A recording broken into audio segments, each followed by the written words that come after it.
As you know all too well, in 77 days, you're going to elect your next governor in Minnesota. Both candidates, Senator Amy Klobuchar and House Speaker Lisa Demuth, are putting fraud front and center in their campaigns. They are openly talking about it, and they are each saying they can fix the problem. So what's in their fixes? Danny took a look.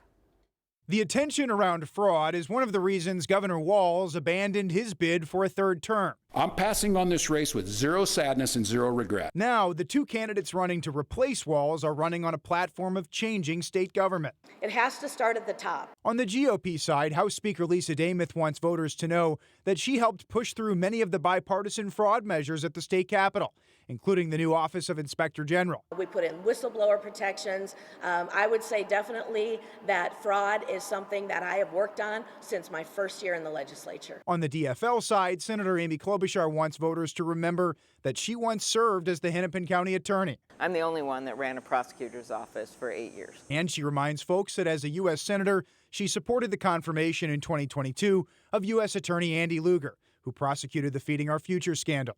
And I said, what can I do to help after he's in there?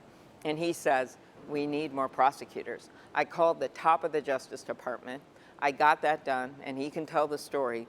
They got more prosecutors than any other office in the country. That's actually taking action. Both candidates have detailed plans to tackle fraud, including some proposals that have already passed the legislature. Demuth's updated plan, released Tuesday, calls for the firing of all agency commissioners, a new executive fraud committee led by running mate Ryan Wilson, and a ban on transferring welfare money overseas. And I'm very serious about that. Those dollars need to stay here, and if you are getting excess dollars that you can send someplace else, maybe you shouldn't be on social services. Klobuchar's plan, meanwhile, calls for a do-not-pay database to automatically block anyone convicted of fraud from receiving state benefits, as well as stronger oversight across the board and a top-to-bottom audit of state government. But audits mean nothing without action, and I will work regularly with the legislative auditor and empower agencies to stop fraud. Speaking of fraud, the winner will get to appoint the very first Inspector General in 2027.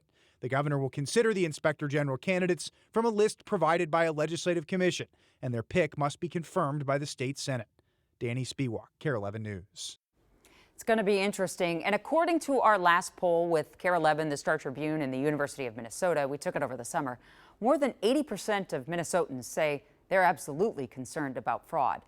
And that poll also showed that they trust Republicans slightly more on Democrats to solve that problem. So we'll see what that amounts to come November. We do one last thing when I come back.